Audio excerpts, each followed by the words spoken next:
How did you find about Biddy stuff? I guess I was looking for a long time, but I didn't know exactly what I was looking for. I grew up Catholic, and they'll do a bunch of rituals and crazy stuff that I just couldn't figure it out. Like, why are we kissing a statue? It makes no sense to me, or venerating, or just doing a lot of things that didn't make sense to me since I was very young. And then one time I asked my father, because it was Passover or whatever they call that holiday, and this priest came to our town and said, it's okay to eat regular meat on Fridays, which was not a thing. And I went like, what? What do you mean? And he said, yeah, it's okay to eat meat on Fridays. I'm like, but we haven't done this for literally my whole life. Why? And he's like, because he says so. I was like, who says so? And I got really upset about it. So I started fighting my father on that. So it makes no sense. The one guy will come and tell you what to eat and what not to eat, and supposedly is a religious thing or a traditional thing, and then it's changed. No. So I started looking and researching what's going on. I literally went to the Vatican to find out what's happening, looking for this God figure, right? Like, where are you? And I couldn't see anything, feel anything, but the only thing I could feel is money, lots of money everywhere, and no love, absolutely no love. Lies, because I found out so much more about the religion itself from the fact that they chose their own popes. Not it was not appointed by God Himself. So I learned so much more. So it was even more infuriating that it was a lie, the whole thing. So from there on, I started jumping into one place to another, finding what is it. It has to be something bigger than this. This makes no sense to me.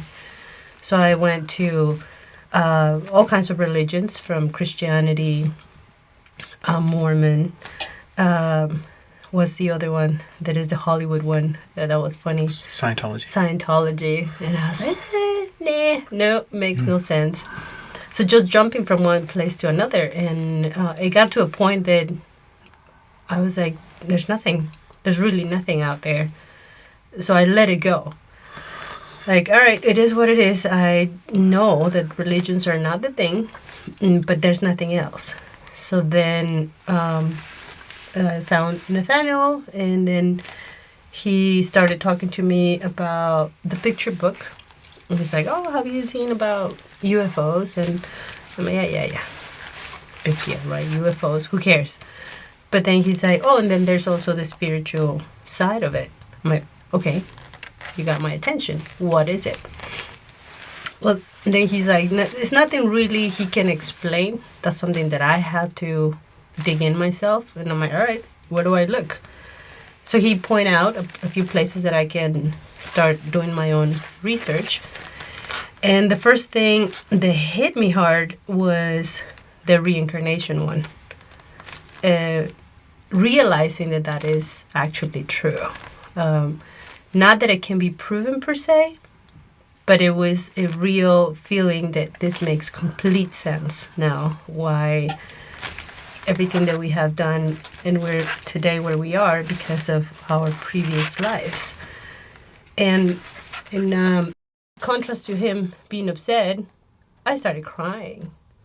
And because I knew this is it. This is the truth.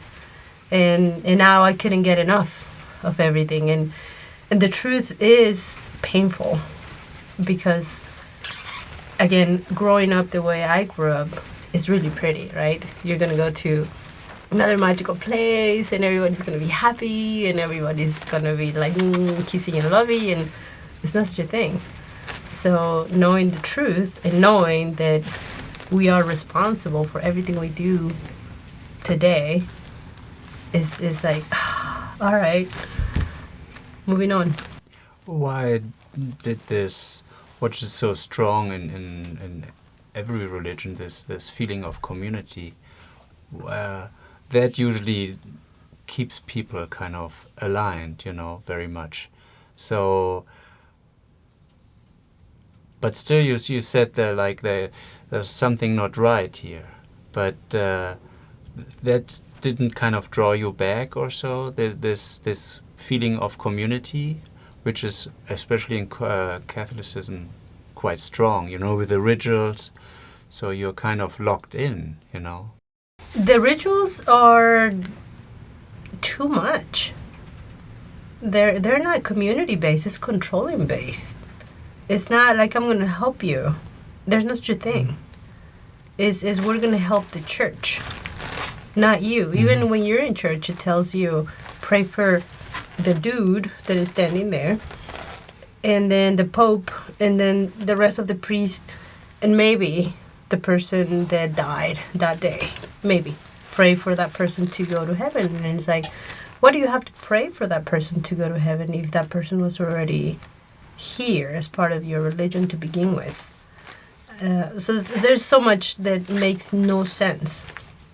And I don't feel the community part either. I never saw the church feeding the poor or doing something for the people.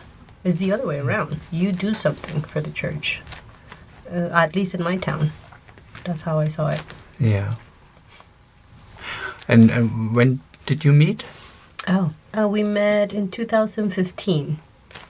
So that's basically when I found the teachings, and I can't get enough. I'm getting Geisteslehre, and it's a pain in the butt because you got to translate. I have to translate it into my own language, but I translate it into Spanish and English just to confirm both. And I go, this makes sense, or this makes no sense.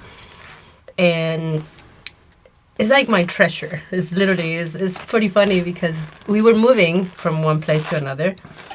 And that was the only thing I literally protected in my car. Everything else can go into the moving storage, but now my guys is out of that. That one is with me. And then there was a moment in time they got misplaced, and I was like, where is it? I'm really going crazy. It is a very personal thing. It is. Yeah, and you shouldn't give it to anybody to read. That's also energy-wise and so on. Yeah, so that's the right thing to do. But what interests you, or what interested you so about Billy's writing? So what kind of got you where you said, hey, this makes more sense than anything else? I was raised as a Christian Scientist, which I always thought was oxymoronic.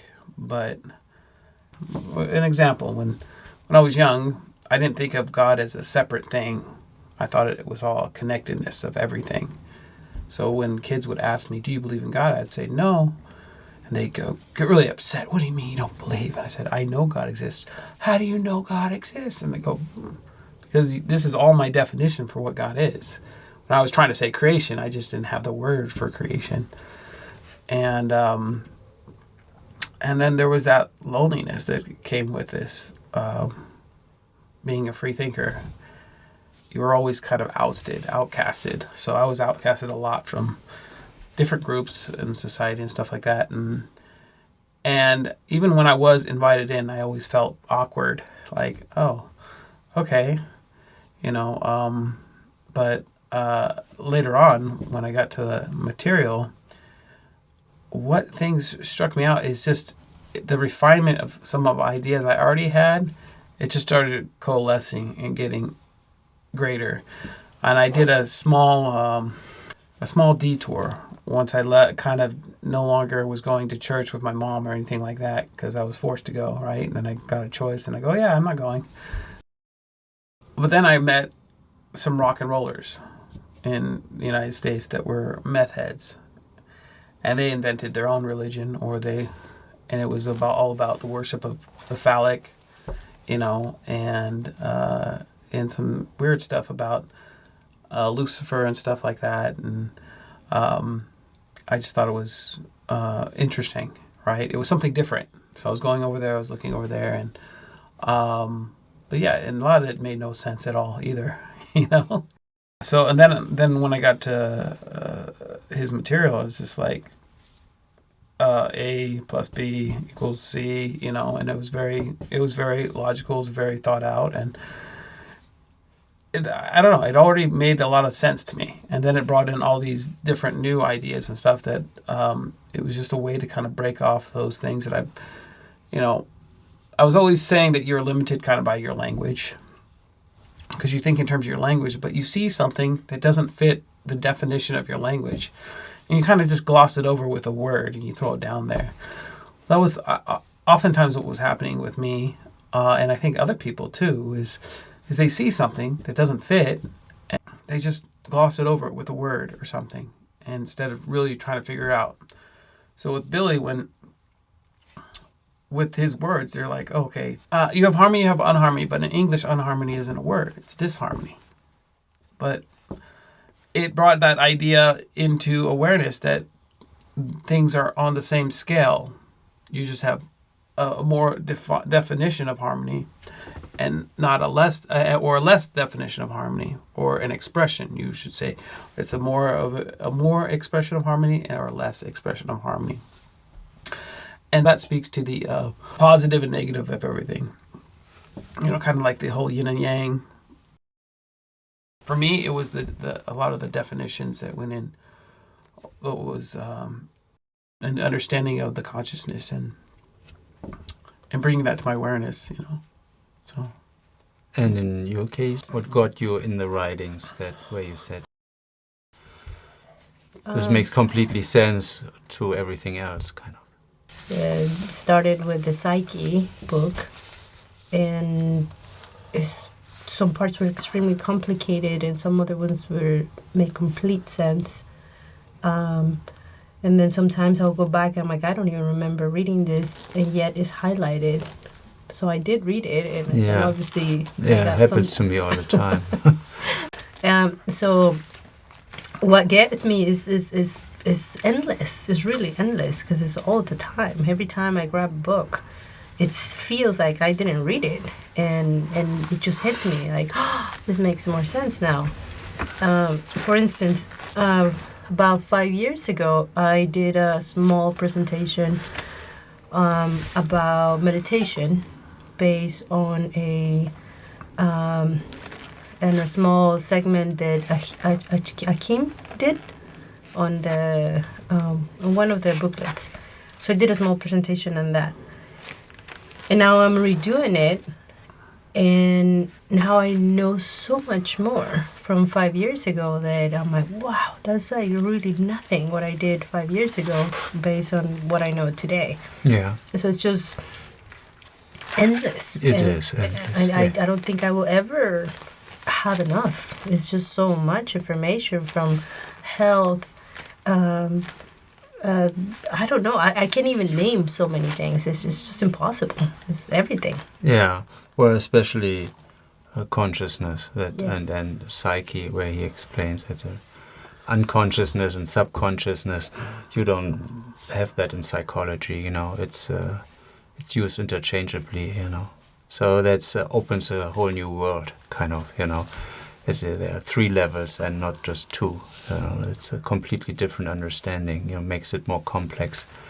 And on the same, you have it on the consciousness level, and then also on the spirit level too. So these 6 levels basically. So try to talk with the psychologist about it. It's hard to find anyone who gets it. And it is difficult. Everything that has to do with the spirit, I think, is very difficult to understand. Just to grasp the concept, And how long did you investigate, kind of, until you said, for you it was pretty right away, kind of, or... Yeah, I'm already used to it at this time. But all right, what is it? Let's go check it out. Yeah, no, but I mean, so it was not like I read the first stuff and said, oh yeah, that's it. No, it took me actually several years. But overall, this case must be true, and also this makes more sense than anything else. I think that's an ongoing thing as well. Is it true or not? It doesn't matter because it's not really the point, and at least not for me. The information is all about. But then it's like, well, there's supposed to be some profit going on. Okay, let's talk about that.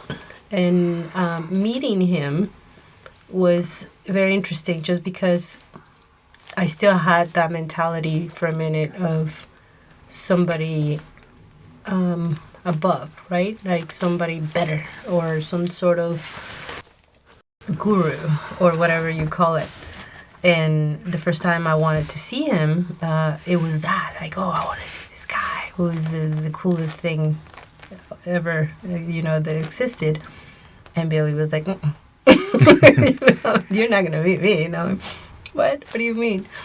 And then when I dropped that literally in my head, that he's just like you and I, that's when he showed up and say hello.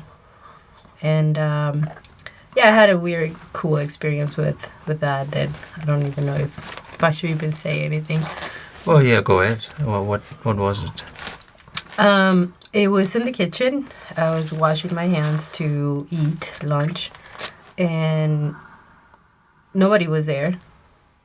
But then I closed the water, and then he was right there. And I was like, how? Well, I wasn't thinking how at that moment. It was just there.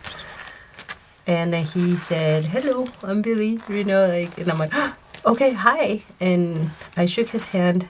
I don't even know if I said my name because I got like all nervous about it.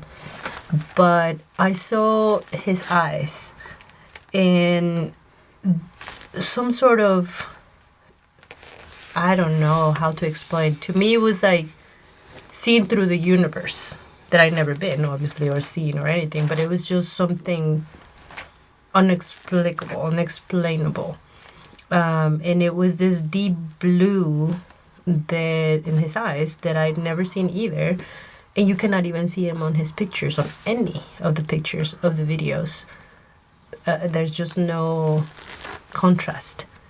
And I was like, what is that? Like, and then and it was really quick. And then he said hi to him, and I just stood there and was like, what was that? And that's it. I just didn't know exactly what happened. The second time was more like, hey, what's up? Yeah. Yeah. And you? Well, when did you come here the first time? With her. But when I first met Billy, I was still nervous. Like her, I was pretty much, he's like, hello. And Cuneo had told me, say your full name. He was into names at that time. Say your full name. But I was going by Nate, not by Nathaniel. So I was like, oh, Nate, so I'm shaking his hand. And I enjoyed the moment. And then what struck me is when he ran up the stairs, I go, that's a 200-year-old man running up the stairs. At the time, I just thought he was like an 80-year-old man running up the stairs. But yeah, now I think back, 200. And then to top it all off, I just wanted to say goodbye on our last day here. And Billy was busy. So I was like, all right. So we left. Then we drive down, trying to find a place to eat. And go to one place, nah. And then looked across the street. There's a shawarma house. So I go over there.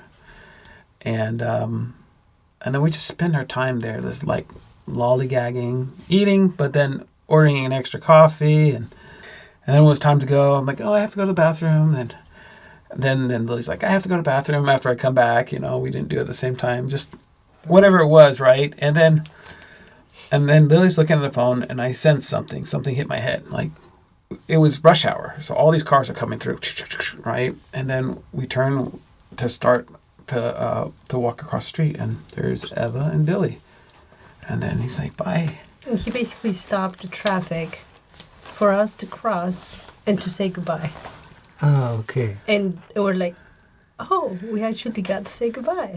And the best thing about that day is my psyche was on cloud 9 after that. Like, all day long, it was just like really, really happy.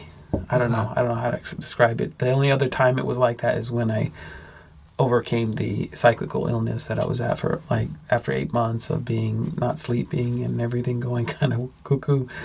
I was able to finally figure it out, and And yeah, so but after that was like cloud nine for a while. So I think we both were We on were that trip. both in the same. Yeah. Yeah. Did you also read the Psyche, or? I read the Psyche. Just knowing about the Psyche is, you talk about people and you talk about the Psyche, people have no idea. Then the recent release of Ethics and Morals and talking about the formation of the Psyche and that you need to interact with human beings as part of the psyche development. There's no instruction like that anywhere. Yeah. You know? And I forgot who I was talking to, but it was recently, and I just brought this example up recently also. That whole idea of the Buddha on the mountaintop. He's in serene. He's like it's very magical, and he's so peaceful and calm. Now bring that Buddha down to the city. Things change, right? Usually, yeah. And I think it was James yesterday was saying that. So that's like with your psyche, the same thing. You have to test it. It's like any muscle in your body. You test it, and you adjust, and you rework, and you test, and then you grow like that. Yeah. You also, what was your experience here? You filmed something, when they were flying around the center. With Billy? Can you tell about that? Yes. He was moving quite fast, and I don't understand that part either. So there was some sort of military helicopter just around, and really loud, really low. And there was, looked like a guy hanging outside of the helicopter with something in his hands. I was trying to record him. And then Billy was there, and I'm recording, and then Billy is way over there. And I'm like, oh, okay, how? Seconds. There was no way that anybody can run that fast, that quickly, if it's running, but there was no running. Yeah. So I have it on video. Like, what? How did that happen so quickly? So I recorded several videos on that. And Billy was trying to find out what happened with the helicopter. He was just looking like, is there anything we can help you with? Like, why are you here? Yeah, but they are here, they're there. It's not, why are they so paying so much close attention here with military helicopters if it weren't a real case, And they look like they have something, because like something, looking for something hanging out of the helicopter, which is completely awkward. Yeah, that's a nice try, but like Quetzal says, they never catch them, Yeah, like why are they here? Well, what do they want? Yeah, right. If it's not true. If it's not true, well, Right. Yeah. I think all you have to do is read the contact notes to know that it's true. Yeah. That's all you have to do.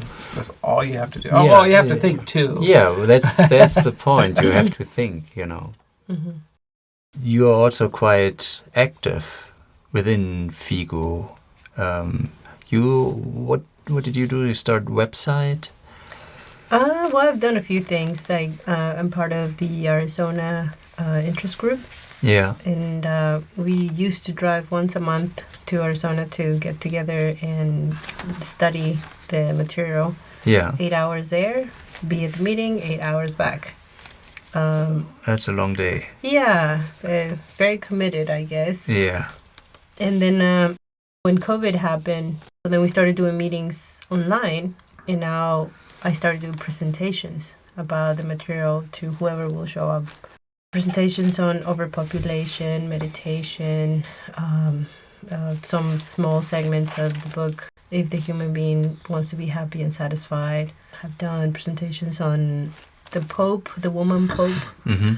That was fun. So I've done several presentations online, and some of them have been recorded and posted on the website, the Arizona website. I've done it in Spanish and English. The Spanish part of it, I think, needs more information. We started a small group online with some Spanish-speaking people from Argentina, Colombia, and in Australia, actually. So it was like all over the place, and we started talking about what can we do to start translating the information. So we hosted, well, we're hosting right now Future Mankind in Spanish, which is futurodelahumanidad.com. And I'm slowly translating the whole website. So all the contact all reports the contact in Spanish. reports, yeah. Okay. Yeah. How many do you have? About 100 right now. Well, that's a lot already. So, well, yeah, but Yeah. with some help. Yeah. I can't do it all by myself. Yeah, and sure. Still a lot to do. A Yeah. lot. And I do know that, I mean, there's just over 300 million in Latin America. Yeah. Just imagine. Yeah, it's a huge language. So, yeah. So, Chinese, there's also nothing or very little. Yeah. what do you do? What do I do? Yeah. I Well, sit- you I sit- partially finance the I sit translation. No, you the translation of the Talmud. You- Yeah, that was The second translation. when I first decided I was going to do it. I was going to try to meet people like myself that are interested in this information. I started driving up to Arizona, and I met Blake there, Blake Parnell, and he had told me that there was a translation going on of the Talmud. And at that time, we were reading pretty much I'd already read the Goblet of the Truth, or studied it, right?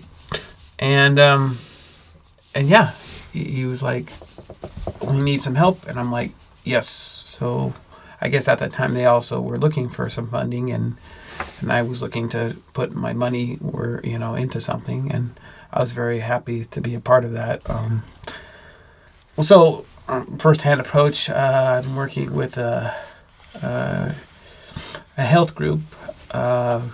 We're going through basically all the contact notes and pulling together all the health information and stuff. Well, that's the initial thing, but I'm actually working on something on the backside of that, which is an indexer, which allows you to index those certain specific areas and build an index around them. And you could do a search across all the CRs or all the publications, the ones that are available to the public, and find what you're looking for.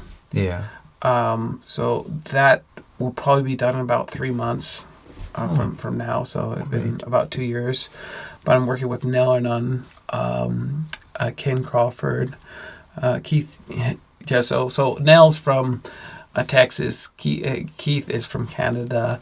And we work online. And Ken is, I think, North Carolina. Then Dave Hurlbert, and I don't know where he's from right now. I think he's in Vermont, maybe not. And then Cynthia Suarez, she's from San Francisco. Am I missing anybody? I don't know. So you're working on this index together? It's a group effort, even though I'm doing the programming of it. But without them, and again, talk about wanting to do something, like I wanted to do this a long time ago. Yeah. But it wasn't until Nell had the idea that it really pushed this forward. And so... It's lots of pages, 10,000. So They've been working on it for years now. yeah. So yeah, we're gonna be happy, and I think it's gonna be hosted maybe in several different places and stuff. I think North Carolina group is gonna hold it, and our group, Figo Arizona, is gonna hold it as well and stuff. And yeah, so Yeah, good luck. yeah, we're happy with Sounds that. exciting. Yeah. I mean, many times, where was it? Which contact report, and you just don't find it, or it takes you many hours sometimes to find it, and so that would be very useful.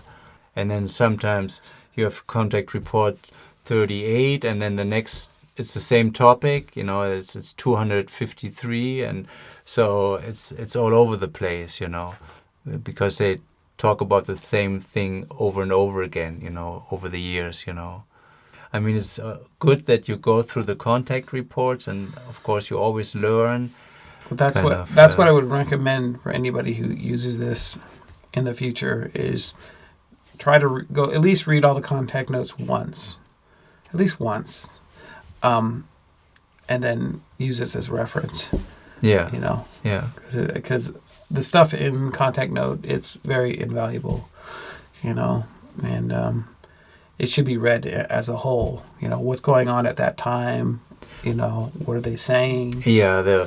Of course, like first contact reports are almost 50 years ago, and things have changed. You know, they discuss things where you think, oh, that's old stuff. But that's funny. It's exactly relevant. Like little seeds that are left behind in the garden, you know, they sprout. And 50 years ago, you didn't clean out that seed, it sprouts up again. You didn't take care of it. Yeah, correctly, it's good to know that you understand the development and why it is now as it is, you know. Seeds like the Baphoth energy, for example. You know, that energy is supposed to stay for the next 300 years or something like that, right? Like, what is that? And then people listening to this or have never seen this go, what's the Baphoth? What's that? What's that Baphoth energy? Yeah. You know? So. Yeah, well, that's true. And then in the 80s they were gone, you know, but still the energy lingers around, you know, and also the damage they did in the psyche of the people, you know, and all.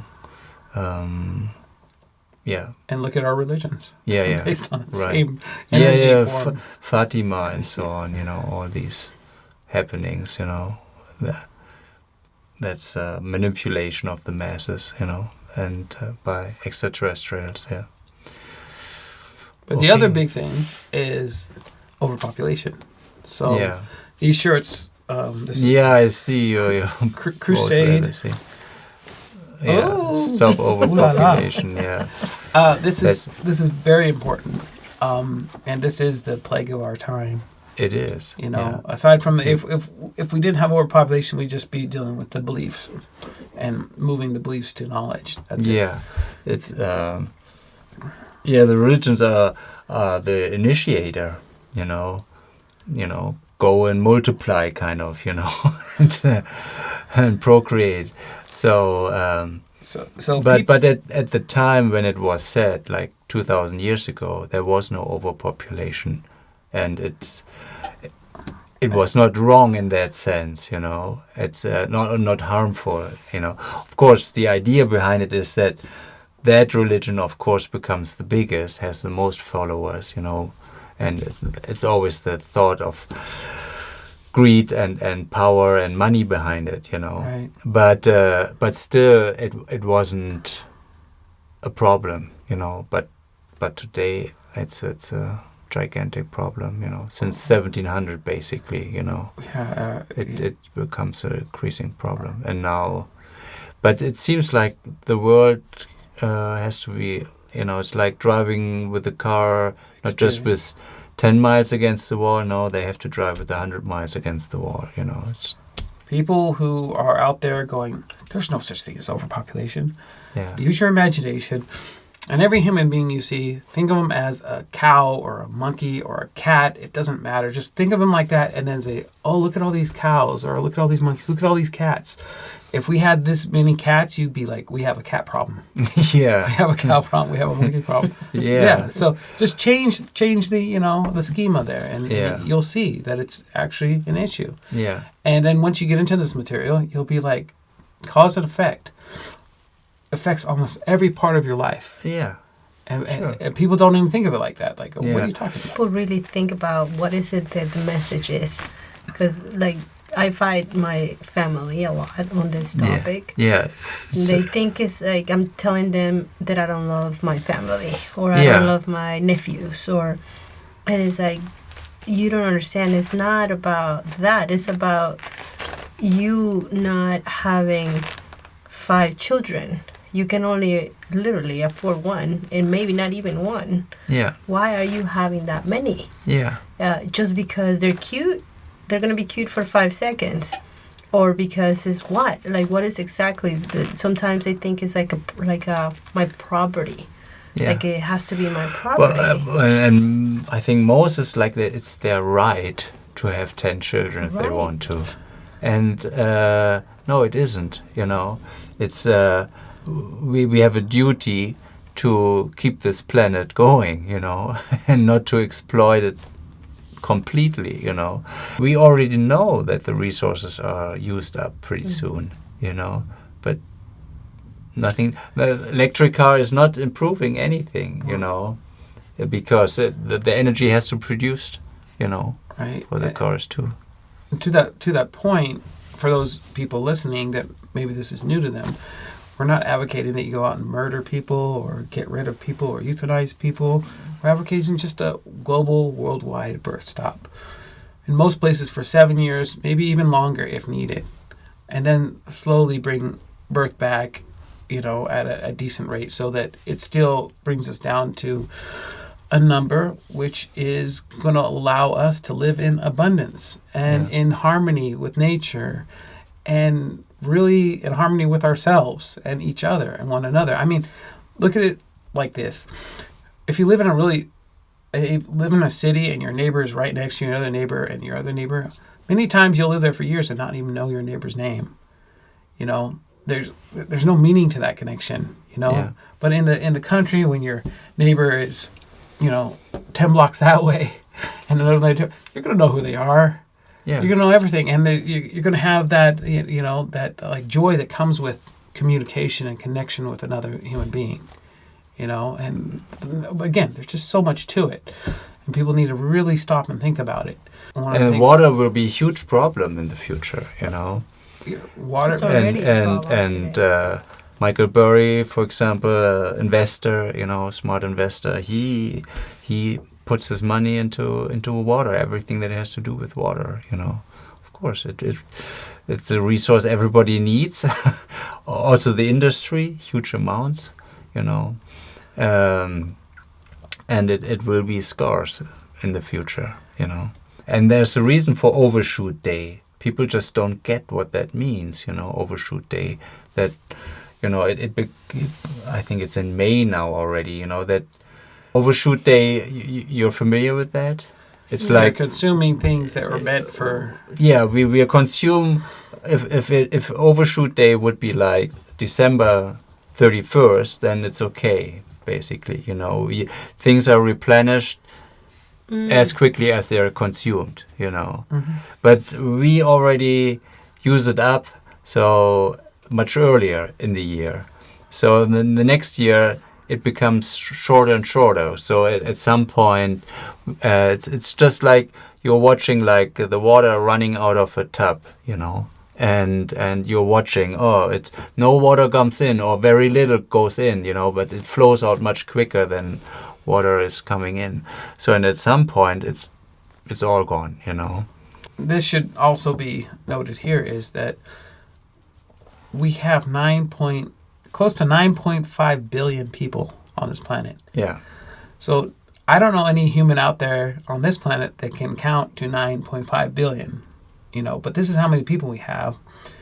Then every second there are about 4 new babies being born, above the death rate.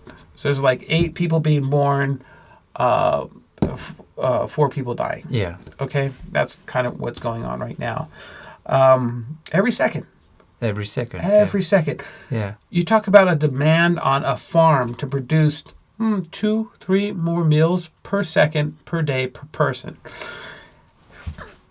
It's not sustainable. Yeah. Yeah, you would have to build a city like Bordeaux every day. That's about 270,000 people or so, the city of Bordeaux. That's not possible. It's not. And then we wonder why there's so much poverty, so much suffering, so many diseases, yeah. so much destruction of arable land, so much...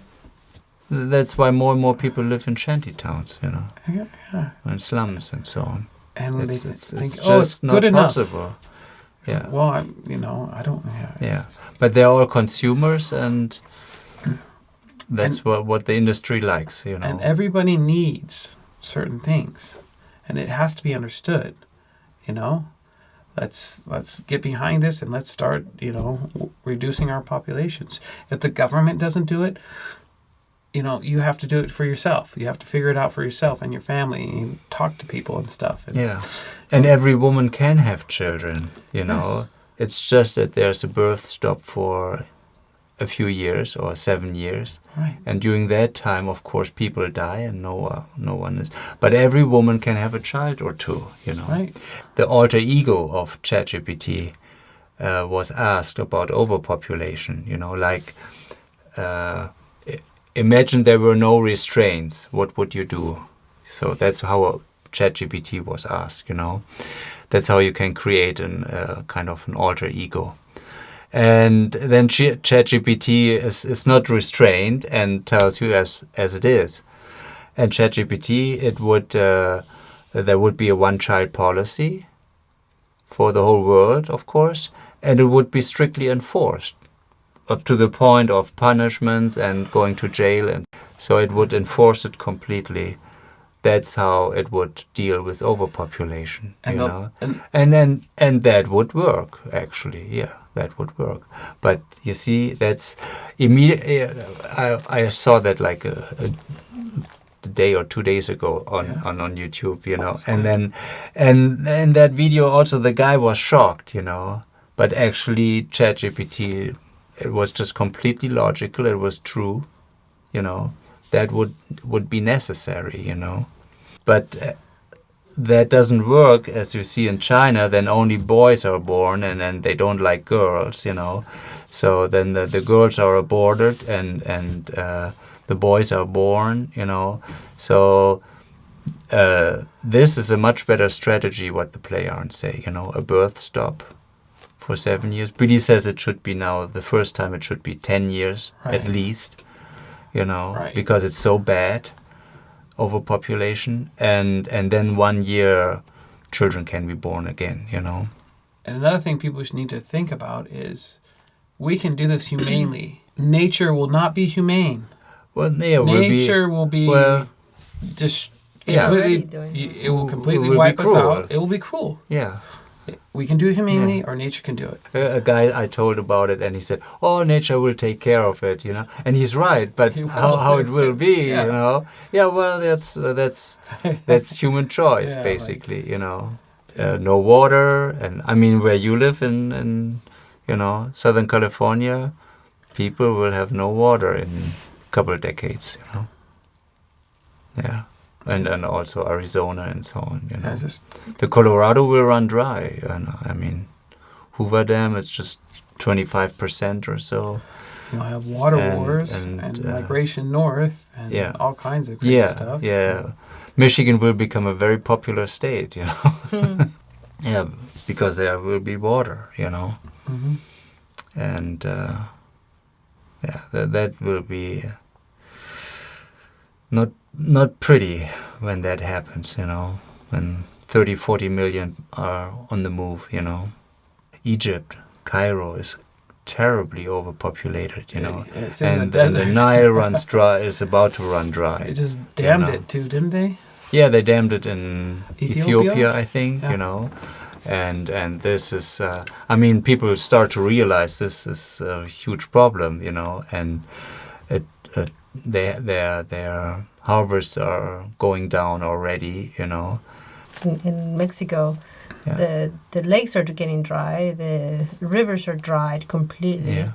but not just because of the overpopulation, it's because they're feeding plants to feed Yeah. everybody Yeah. from berries, avocados, and so they're taking the water to grow food to give to people. Yeah, well, And- there's so much need for food when you have so course. many people. So but yeah, we're running out of water. agriculture is sucking up. In Arizona, it's not the humans that consume most of the water, but it's the agriculture, you know. So yeah, and there are people who are fighting it or trying to raise awareness, but it's just ignored, you know.